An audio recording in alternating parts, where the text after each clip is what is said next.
Malam itu, aku berdiri di kaki Gunung Kawi, merasakan angin dingin yang berhembus membawa aroma tanah dan daun basah.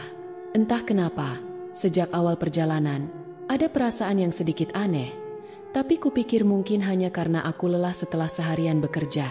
Gunung Kawi adalah tempat yang biasa kukunjungi untuk melepas penat, tempat yang memberi kedamaian dengan alamnya yang sunyi. Aku mulai mendaki perlahan, menikmati setiap langkah dengan ketenangan yang kutemukan di antara pepohonan lebat dan suasana gelap malam.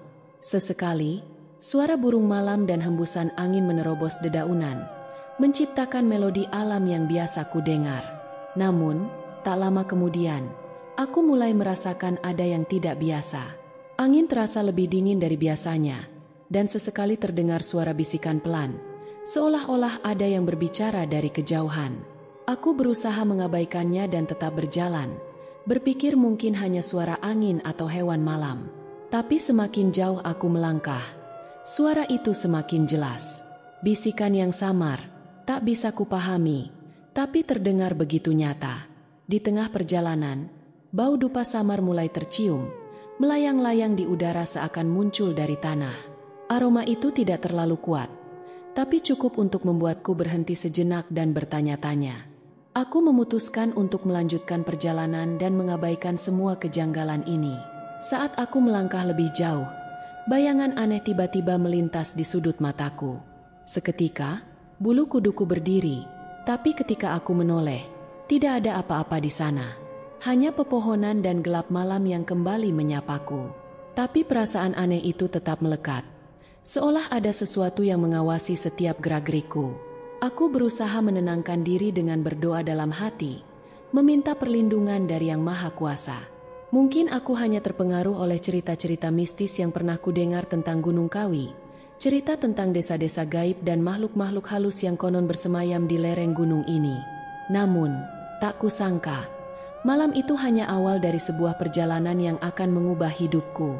Ketika kabut mulai menyelimuti jalur yang kutempuh, aku sadar bahwa jalan pulang mungkin tidak akan mudah, dan petualangan aneh ini baru saja dimulai. Saat aku melanjutkan langkahku, kabut tebal tiba-tiba turun, seperti tirai tipis yang perlahan-lahan menutupi seluruh pandanganku. Kabut di gunung memang sering terjadi, tapi yang satu ini terasa berbeda, terlalu tebal dan muncul begitu cepat. Rasanya seperti masuk ke dunia yang lain. Aku mencoba mengikuti jalur yang biasa kulewati, tapi semakin jauh aku melangkah, kabut justru makin pekat.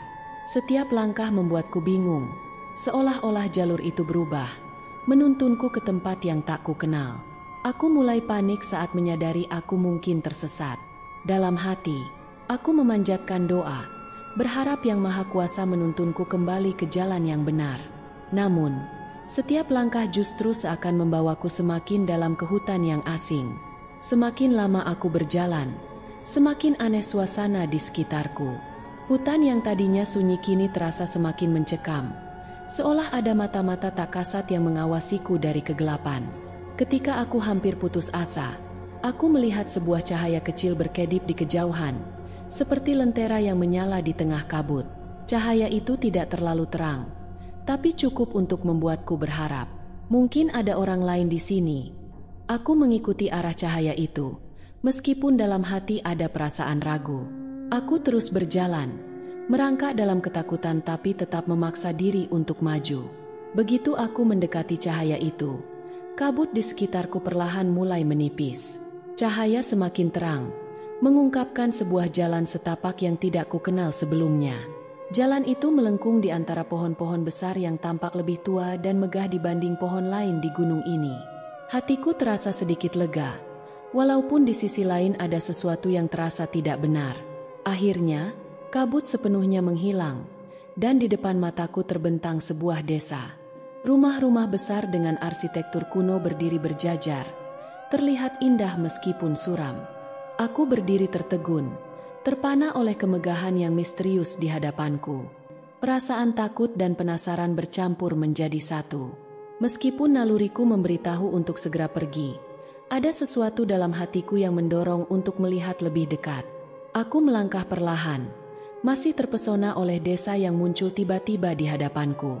Semua tampak terlalu megah dan mewah untuk sebuah desa di lereng gunung yang terpencil. Rumah-rumah di sana besar, dengan dinding-dinding kayu ukiran halus yang berkilau meski diterpa kabut tipis. Di halaman depan setiap rumah, terdapat taman-taman kecil dengan bunga-bunga yang jarang kulihat. Bunga yang tanpa hidup namun menyiratkan keangkeran. Meski suasananya begitu memikat, ada hal yang membuat bulu kuduku berdiri. Setelah beberapa saat, samar-samar aku melihat sosok-sosok bergerak di antara rumah-rumah. Beberapa penduduk muncul, berjalan perlahan menuju arahku. Menyapaku dengan anggukan ramah, tapi ada sesuatu di mata mereka yang tak bisa kujelaskan. Seperti menyembunyikan rahasia yang tak terjangkau. Salah satu dari mereka, seorang lelaki tua berwajah tenang, menghampiriku. "Selamat datang, Nak," ucapnya dengan suara pelan namun sangat jernih. "Jarang ada yang datang ke desa kami.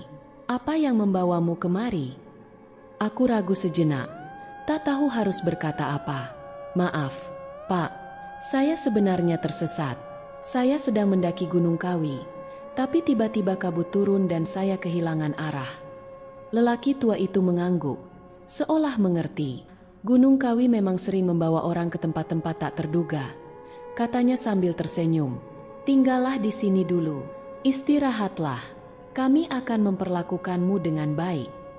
Rasanya tidak sopan untuk menolak tawarannya, apalagi aku juga merasa lelah dan bingung.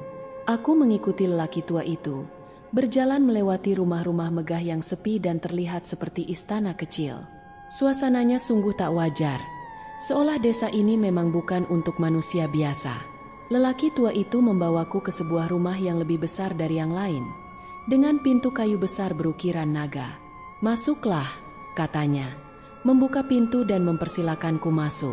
Begitu masuk, aroma dupa yang kuat langsung menyergap hidungku, membuat suasana semakin mistis.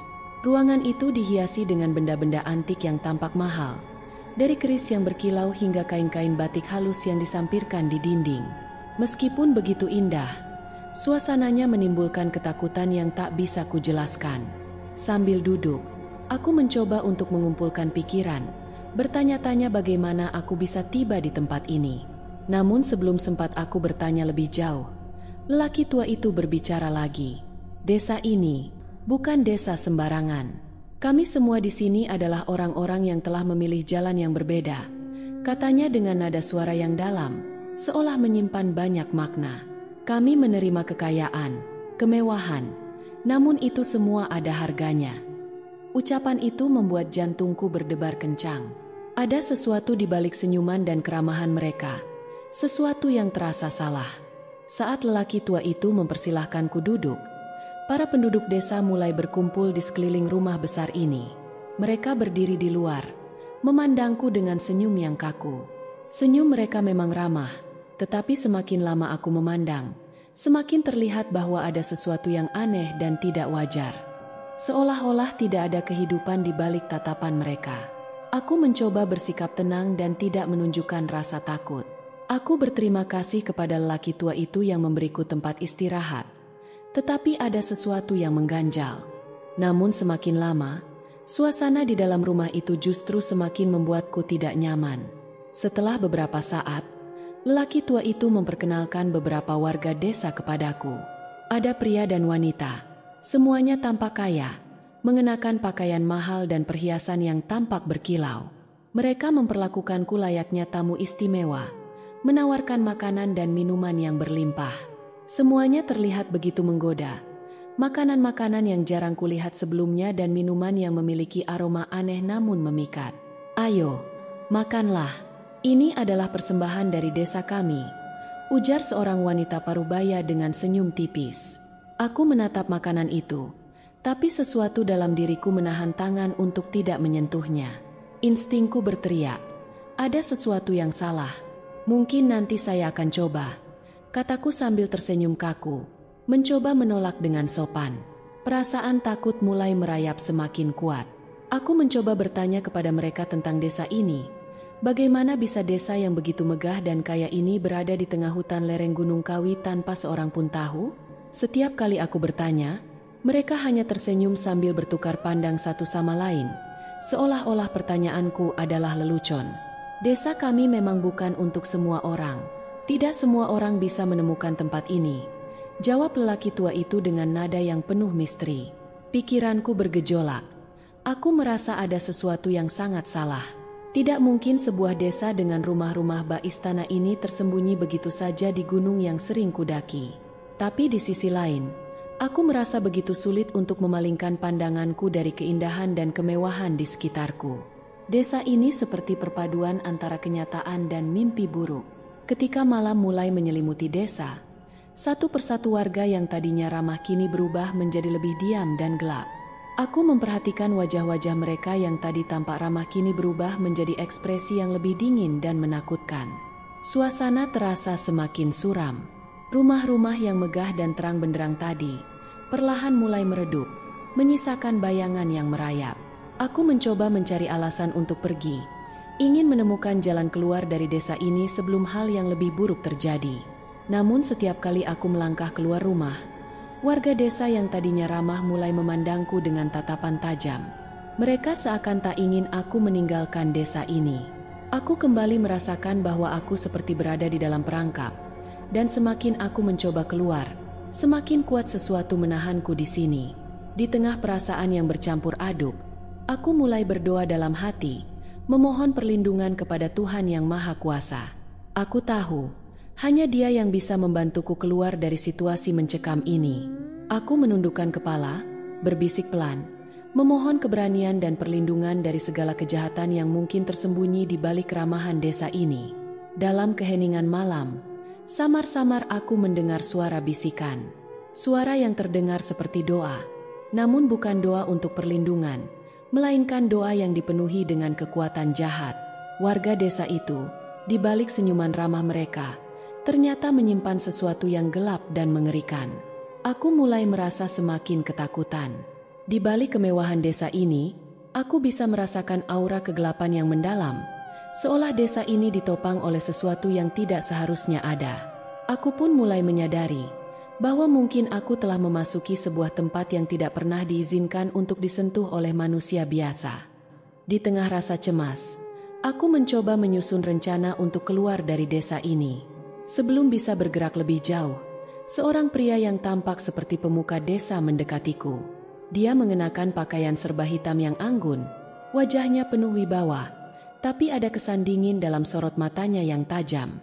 Dia mempersilakanku untuk duduk di sebuah kursi kayu antik di ruang tamu rumah besar itu. Suasana berubah menjadi tenang, seolah ada kekuatan yang menahanku untuk tetap duduk dan mendengarkan. Dia tersenyum ramah, namun senyum itu seperti terselubung makna yang sulit dijelaskan. "Apa yang kau cari dalam hidup ini?"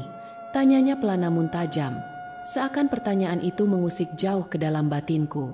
Aku terdiam sejenak, bingung harus menjawab apa. Pertanyaan itu terdengar sederhana, tapi di tempat ini terasa jauh lebih berat. "Kenapa Bapak menanyakan itu?" tanyaku hati-hati, mencoba tetap waspada.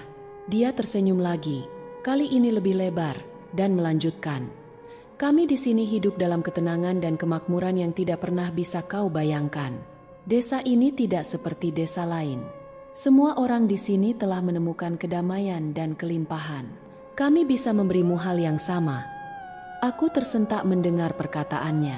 Tawaran itu terdengar begitu menggiurkan, terutama bagi seseorang yang seringkali merasa hidup ini penuh dengan ketidakpastian. Tapi entah mengapa, tawaran itu justru membuat bulu kuduku meremang. Ada sesuatu yang aneh di balik setiap kata-katanya. Dengan senyum yang tak pernah pudar, dia menjelaskan, "Di sini, siapapun bisa mendapatkan apa yang diinginkan. Semua yang kau anggap sebagai keinginan terbesar dalam hidup, kami bisa memberikannya padamu." Aku langsung merasa bahwa di balik tawaran ini ada konsekuensi yang tidak bisa dianggap enteng. Dia menatapku dalam-dalam, seolah mencoba menembus pikiranku. "Kau hanya perlu tinggal di sini, menjadi bagian dari kami, dan segala keinginanmu akan terwujud," katanya dengan nada lembut namun memikat. Tawaran itu semakin membuatku ragu. Namun, di sisi lain, aku tidak bisa menyangkal bahwa ada bagian dalam diriku yang tertarik. Hidup di tempat yang tampak begitu megah, jauh dari kesulitan dan kekhawatiran dunia luar, memang terasa sangat menggiurkan. Namun, ingatan akan bisikan-bisikan mengerikan yang kudengar sebelumnya, serta tatapan-tatapan kosong warga desa tadi, terus mengingatkanku bahwa ada sesuatu yang salah. Aku menelan ludah, mencoba menenangkan diri. Maaf, tawaran Bapak sangat menarik. Tapi saya hanya pendaki yang ingin menikmati alam dan ketenangan. Saya tidak berniat tinggal di sini, jawabku sambil memaksakan senyum. Wajah pemuka desa itu berubah. Senyumnya perlahan menghilang, dan ekspresinya menjadi datar. Dalam tatapan dinginnya, aku bisa merasakan kekecewaan yang dalam. Kau tahu, banyak orang yang datang ke sini dan menerima tawaran kami. Mereka semua hidup dalam kebahagiaan tanpa akhir, ujarnya dengan nada yang sedikit lebih keras. Di saat itu, aku merasakan ada sesuatu yang berubah dalam atmosfer ruangan. Udara terasa semakin berat, dan aku mulai merasa seolah tubuhku tertahan di kursi. Ketakutan mulai menyelimuti hatiku. Aku sadar bahwa menolak tawaran ini mungkin bukan keputusan yang akan diterima begitu saja. Aku berterima kasih atas kebaikan Bapak, tapi saya harus pulang, jawabku dengan suara bergetar, mencoba bangkit dari kursi. Dia menatapku tajam. Jalan keluar dari desa ini tidak semudah itu. Kau harus memilih dengan bijak, karena sekali menolak, kesempatan kedua tidak akan datang. Aku tersentak mendengar kata-katanya. Tawaran itu mungkin terdengar menggoda, tapi jelas ada sesuatu yang tidak benar di baliknya. Dengan sisa keberanian yang kumiliki, aku berdiri dan berkata, "Saya lebih baik pulang.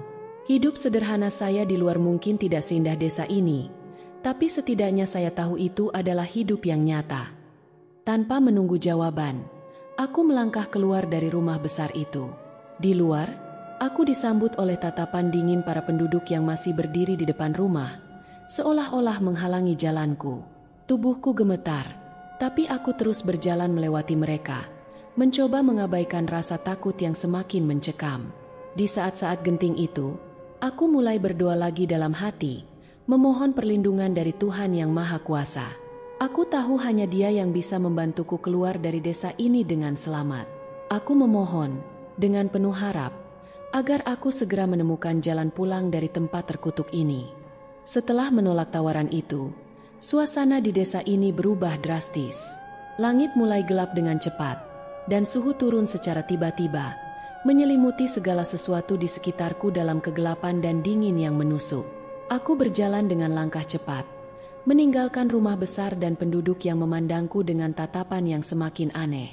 Rasa takut dalam diriku semakin menjadi, seolah-olah ada sesuatu yang mengintai dari setiap sudut. Malam semakin larut, dan kegelapan yang pekat membuatku sulit melihat dengan jelas.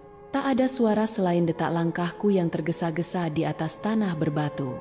Tiba-tiba, aku mendengar suara-suara aneh, bisikan lembut yang entah berasal dari mana. Suara itu seperti suara orang berdoa, tetapi terdengar janggal dan penuh kegelisahan, seperti doa-doa yang dipaksakan dari jiwa-jiwa yang tersiksa. Aku berusaha menenangkan diriku, mencoba fokus pada jalan yang ada di depanku. Semakin aku melangkah, semakin terasa ada sesuatu yang mengikutiku. Rasanya seperti ada bayangan-bayangan yang bergerak di antara rumah-rumah besar yang kini tampak seperti siluet suram dalam kegelapan. Mereka seolah hidup, mengintai dari balik jendela yang gelap dan mengamati setiap gerakanku dengan tatapan yang tak terlihat. Tak lama kemudian, aku melihat sesuatu yang membuatku hampir menjerit. Di salah satu rumah besar, di balik jendela, ada sosok bayangan yang berdiri diam, menatapku dengan tatapan kosong. Sosok itu tampak seperti manusia, tapi wajahnya tidak ada ekspresi sama sekali. Wajahnya terlihat pucat, seperti boneka hidup yang tak bernyawa. Aku mundur selangkah, mencoba mengalihkan pandangan, tapi saat aku memandang ke rumah lain, sosok serupa muncul di sana. Dengan gemetar, aku menyadari bahwa hampir setiap rumah kini memiliki sosok aneh itu di jendelanya. Semua menghadap ke arahku dengan ekspresi dingin dan kosong. Pemandangan ini begitu mengerikan, seolah-olah desa ini adalah tempat bagi jiwa-jiwa yang telah kehilangan semua emosi dan jiwanya. Hanya tersisa cangkang kosong yang berdiri membisu dalam kegelapan. Di tengah ketakutanku, tiba-tiba angin dingin bertiup kencang, dan aku merasakan sesuatu menyentuh bahuku. Dengan perlahan, aku menoleh ke belakang, dan betapa terkejutnya aku ketika melihat seorang penduduk desa berdiri tepat di belakangku. "Kau tak akan bisa pergi," bisiknya dengan suara yang nyaris tak terdengar, namun begitu dingin hingga membuat bulu kuduku berdiri. Aku mundur beberapa langkah, merasa kakiku semakin lemas. Dia terus menatapku dengan mata kosong itu, seolah-olah sedang menantikan sesuatu. Tanpa berpikir panjang, aku berbalik dan berlari sekuat tenaga. Aku tidak tahu lagi harus berlari kemana, tapi yang jelas, aku harus menjauh dari tempat ini secepat mungkin. Namun, seberapa jauh pun aku berlari, perasaan bahwa ada sesuatu yang mengejarku tidak pernah hilang. Setiap kali aku menoleh ke belakang, aku melihat bayangan-bayangan gelap mengikuti dari kejauhan. Mereka bergerak cepat, melayang di atas tanah seperti sosok tanpa kaki. Semakin dekat setiap kali aku berhenti untuk mengatur napas. Dalam kepanikan, aku kembali berdoa, meminta pertolongan Tuhan, mengharapkan sebuah keajaiban yang bisa menuntunku keluar dari desa ini. Aku memohon agar jalan keluar segera terlihat, karena semakin lama aku di sini, semakin aku merasa kehilangan diriku sendiri, seolah ada kekuatan gaib yang menarikku untuk menjadi bagian dari desa ini, sama seperti mereka yang telah kehilangan jiwa mereka. Setelah berlari tanpa arah dalam kegelapan yang membekap, langkahku tiba-tiba berhenti di depan sebuah bangunan tua yang tersembunyi di sudut desa. Gudang kayu usang itu tampak kontras dengan kemewahan rumah-rumah besar lainnya, seolah-olah dibangun dengan tergesa-gesa dan terlupakan. Sejenak, perasaan bahwa tempat ini memiliki jawaban atas misteri desa gaib ini mendorongku untuk mendekat. Aku melangkah masuk ke dalam gudang dengan hati-hati. Begitu mataku mulai menyesuaikan diri dengan kegelapan, aku melihat rak-rak kayu berisi benda-benda aneh. Patung-patung kecil, kain putih dengan noda merah yang mengering, dan sesajen dalam keadaan layu. Di sudut ruangan, aku menemukan selembar kain lusuh yang menutupi sesuatu. Aku mengangkat kain itu dan menemukan lukisan wajah-wajah penuh kesakitan dan penderitaan. Wajah-wajah itu tanpa hidup, menatapku seolah ingin menyampaikan sesuatu, tetapi hanya ekspresi ngeri dan putus asa yang terlukis di sana. Dari kejauhan, aku mendengar suara seperti ratapan pelan yang semakin lama semakin nyaring. Aku memejamkan mata, berdoa dalam hati agar keberanianku tetap utuh. Saat aku membuka mata kembali, ada seseorang yang berdiri di depanku. Seorang penduduk desa, dengan wajah yang tampak biasa di siang hari, namun kini terlihat begitu pucat, seperti sosok yang sudah lama meninggal. Ia tampak berusaha menyampaikan sesuatu kepadaku. Mereka semua terjebak di sini, orang-orang yang tergiur dengan kekayaan abadi. Mereka datang ke desa ini, menginginkan harta yang tak akan pernah habis, tetapi tak pernah bisa kembali. Aku terpaku, merasakan ketakutan yang luar biasa. Orang itu melanjutkan dengan suara parau, "Setiap orang yang tinggal di sini telah menyerahkan jiwa mereka. Desa ini adalah tempat bagi mereka yang telah menjual dirinya kepada dunia gaib demi kemewahan dan harta. Hanya mereka yang cukup bodoh untuk tergoda yang akan menjadi bagian dari desa ini." Kata-kata itu seperti tusukan tajam di pikiranku. Aku mulai memahami bahwa desa ini bukanlah desa biasa. Di balik semua kemegahannya, desa ini adalah perangkap, tempat bagi mereka yang menyerah pada ambisi duniawi dan terikat selamanya oleh kekuatan gelap. Jiwa-jiwa di desa ini bukan lagi manusia seutuhnya. Mereka adalah cangkang-cangkang kosong yang terus menghantui tanah ini. Penduduk desa itu menatapku dalam-dalam, seolah tahu apa yang ada dalam pikiranku. "Pergilah," katanya pelan, "sebelum kau juga menjadi bagian dari desa ini. Tapi ingat, kau harus meninggalkan sesuatu yang sangat berharga." Aku tak tahu apa maksudnya, namun tanpa berpikir panjang lagi, aku berbalik dan berlari keluar dari gudang itu. Bisikan-bisikan aneh dan ratapan pelan masih terdengar di telingaku, mengikuti langkahku yang tergesa-gesa keluar dari desa ini. Aku tahu aku harus segera menemukan jalan keluar sebelum semuanya terlambat. Saat aku berlari, aku sadar bahwa jalan keluar tak lagi tampak. Semua jalan yang kutempuh seperti berputar, kembali membawa aku ke pusat desa. Setiap kali aku mencoba menjauh, aku justru berakhir kembali di tempat yang sama, seolah desa ini hidup dan menolakku untuk pergi. Kegelapan semakin pekat, dan bayangan-bayangan sosok tanpa jiwa itu terus mengintai di sekitarku, membayangi setiap langkahku. Aku sadar bahwa keinginanku untuk mencari tahu, untuk mengejar misteri di balik keindahan desa ini, telah menempatkanku dalam situasi yang mematikan. Sambil berlari, aku terus merapal doa, berharap bisa segera menemukan jalan keluar.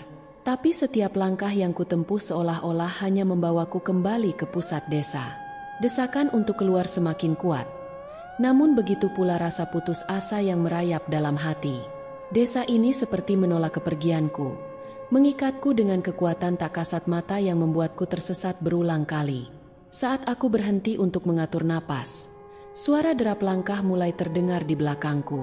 Aku menoleh, dan yang kulihat adalah penduduk desa berdiri berjajar. Wajah mereka kini tak lagi ramah. Tatapan mata mereka kosong, namun wajah mereka menyiratkan niat yang mengerikan, seolah-olah mereka takkan membiarkanku pergi begitu saja. Salah satu dari mereka, yang tampak seperti pemuka desa, berjalan mendekatiku. Suaranya terdengar lembut namun dingin saat ia berkata, "Mengapa kau ingin pergi begitu cepat? Bukankah kau datang ke sini untuk mencari ketenangan dan keindahan? Tinggallah bersama kami, kau bisa memiliki segalanya, kekayaan, kemewahan, dan hidup yang tak pernah kekurangan." Ada keinginan yang bergejolak di dalam diriku. Kata-katanya seperti sihir, membangkitkan godaan untuk tinggal dan merasakan semua kemewahan yang ditawarkan desa ini. Mungkin jika aku menyerah, aku bisa hidup nyaman, jauh dari segala kesulitan hidup yang selama ini kuhadapi. Tapi, di balik keinginan itu, ada suara kecil dalam hatiku yang mengingatkan akan bahaya besar yang tersembunyi di balik tawaran mereka. Aku menggeleng keras, mencoba menepis godaan yang semakin kuat. Aku tidak butuh kekayaan yang terikat pada hal-hal seperti ini. Pemuka desa itu hanya tersenyum, namun senyuman itu berubah menjadi seringai yang membuatku merinding. Warga desa lainnya mulai mendekat. Langkah mereka pelan namun pasti, seolah-olah tak memberiku celah untuk melarikan diri. Suara tawa pelan dan bisikan-bisikan mulai memenuhi udara, semakin menambah suasana mencekam di sekelilingku. Tiba-tiba, seorang penduduk wanita yang tampak iba menghampiriku. Wajahnya sayu, seperti menyiratkan bahwa ia juga pernah berada dalam situasi yang sama sepertiku. Namun ia tidak bisa keluar. Dengan suara bergetar, ia berbisik, "Jika kau ingin keluar dari sini, tinggalkan sesuatu yang sangat berharga bagimu. Itulah satu-satunya cara." Aku terdiam, bingung dengan apa yang ia maksud. Apa yang harus kutinggalkan? Pikiran itu membebaniku. Jika aku tidak segera menemukan jawabannya, aku bisa terjebak di desa ini untuk selamanya. Wanita itu menatapku, seolah memahami kebimbanganku. "Tinggalkan sesuatu yang mengikatmu pada dunia ini," katanya dengan nada serius. "Jika tidak, kau tidak akan pernah bisa pergi." Kata-katanya membuatku termenung sejenak, dan tiba-tiba aku tersadar apa yang harus aku korbankan. Sesuatu yang sangat berarti dalam hidupku, sesuatu yang selalu kujaga di dalam hati, namun kini harus kutinggalkan jika aku ingin selamat.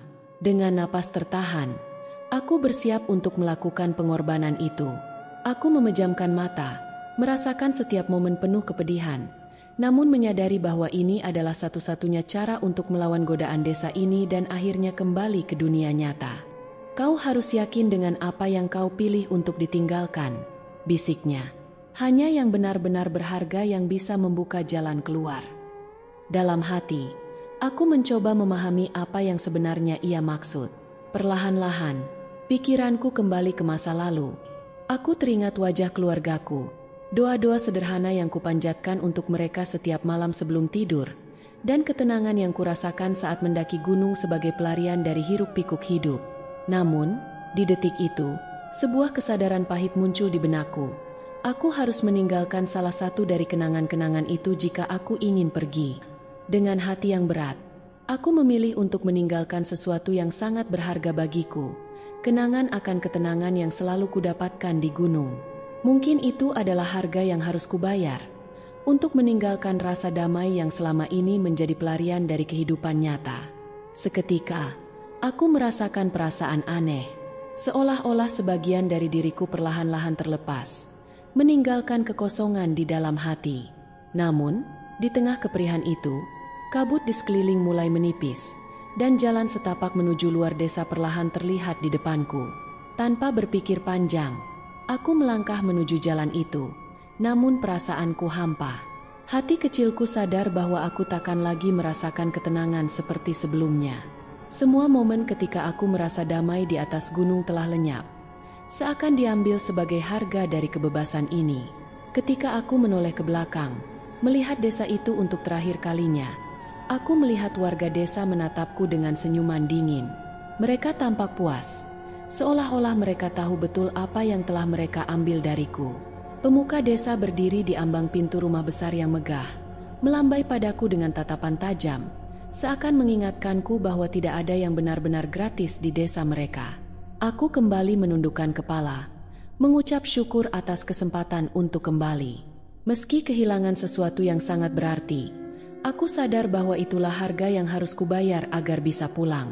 Lalu, dengan langkah mantap, aku keluar dari desa itu, meninggalkan kemewahan semu dan misteri yang akan selamanya tertinggal di lereng Gunung Kawi. Setelah berjalan beberapa langkah meninggalkan desa gaib itu, suasana di sekitarku terasa semakin terang. Kabut yang tadinya menyelimuti dengan tebal perlahan-lahan hilang, dan suara hutan mulai terdengar kembali. Suara jangkrik, burung, dan angin yang berbisik di antara pepohonan. Aku merasa kembali ke dunia nyata, tetapi ada sesuatu yang janggal. Hatiku terasa hampa, seperti ada bagian dari diriku yang telah tertinggal di desa gaib tadi. Aku berhenti sejenak, menoleh ke belakang, mencoba melihat desa yang baru saja kutinggalkan. Tapi tidak ada apa-apa di sana. Desa megah dengan rumah-rumah bak istana yang kutemui beberapa waktu lalu telah lenyap begitu saja. Hanya tersisa rimbunan pohon dan lereng gunung yang sunyi. Aku terdiam dan sedikit gemetar menyadari bahwa desa itu mungkin hanya bisa dilihat oleh mereka yang benar-benar tersesat, baik dalam arti fisik maupun dalam hatinya. Sambil melangkah perlahan menuruni lereng, pikiranku berkecamuk. Aku kembali mengingat momen saat aku dipaksa memilih untuk meninggalkan sesuatu yang paling berharga bagiku. Kenangan akan kedamaian yang selalu kurasakan ketika mendaki. Tanpa sadar, rasanya seperti lubang yang dalam dan dingin terbuka di hatiku, menggantikan ketenangan yang selalu kucari selama ini.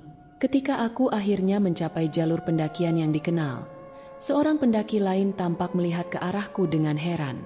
"Mas, dari mana saja? Saya sudah mencari di sekitar sini, tapi Mas tidak terlihat," katanya cemas. Ternyata, dia adalah seorang teman pendaki yang tadinya menungguku di titik awal pendakian. Aku berusaha tersenyum, meskipun hati ini terasa kosong. Aku tersesat sebentar," jawabku singkat, tak ingin menjelaskan lebih jauh. Bagaimana mungkin aku bisa menceritakan pengalamanku di desa gaib itu? Siapa yang akan percaya? Sepanjang perjalanan pulang, aku merenung, mencoba memahami apa yang sebenarnya kualami. Walaupun aku telah kembali, rasanya aku tak sepenuhnya utuh. Bagian dari diriku, terutama kenangan akan kedamaian, kini telah menghilang, tergantikan oleh kekosongan dan sedikit rasa takut. Desa itu telah mengambil sesuatu dariku sebagai harga atas keselamatanku, dan kini aku sadar bahwa tidak ada yang benar-benar gratis. Setiap keputusan dan keinginan memiliki harga yang harus dibayar. Sejak kejadian itu, aku tak pernah lagi mendaki Gunung Kawi. Hutan yang dulu menjadi tempatku mencari ketenangan kini terasa asing dan menakutkan. Meski aku berhasil kembali ke dunia nyata, bayangan desa gaib itu, dengan rumah-rumah megah bak istana dan senyuman dingin dari penghuninya, terus menghantuiku. Setiap malam, aku merasa seperti dipanggil kembali oleh mereka, seolah-olah mereka ingin aku kembali untuk membayar lebih dari sekadar kenangan. Pada akhirnya, aku hanya bisa berdoa, memohon perlindungan dari Tuhan Yang Maha Kuasa agar tak tergoda kembali menuju ke sana. Namun, aku tahu, jauh di dalam hatiku, bahwa bagian dari diriku telah tertinggal di desa itu, di lereng misterius Gunung Kawi, selamanya tak akan kembali. Meskipun aku berhasil kembali dari desa gaib di lereng Gunung Kawi, tetapi dengan harga yang tak pernah aku bayangkan. Desa itu tidak hanya mengambil kenangannya akan kedamaian, tetapi juga meninggalkan bekas yang mendalam di hati, seakan mengikat sebagian jiwanya di sana. Meskipun telah selamat, Bayang-bayang desa gaib itu dan tawaran keindahannya yang mencekam akan terus menghantui, mengingatkannya akan bahaya dari keinginan untuk mencari yang lebih dari apa yang telah dimiliki.